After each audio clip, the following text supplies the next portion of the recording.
Ang pag-ibig ni na Marco at Elena sa isang maliit na barangay sa Pasig, halos lahat ng tao ay magkakakilala. At kung may pinakamasipag na news reporter sa lugar, walang iba kundi ang grupo ng mga tsismosa sa kanto, sina Aling Cora, Aling Vicky at Aling Bebang. Araw-araw silang nakatambay sa harap ng tindahan habang may hawak na kape at pandesal.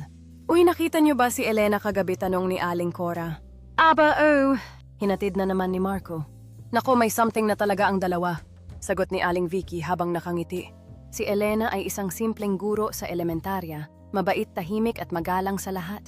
Samantalang si Marco naman ay isang mekaniko na kilala sa pagiging masipag at palabiro. Matagal nang magkaibigan ang dalawa, pero nitong mga nakaraang buwan ay naging mas malapit sila sa isa't isa. Madalas silang makita na magkasabay maglakad pa uwi, magkasamang bumibili sa palengke at minsan ay nagtatawanan sa waiting shed.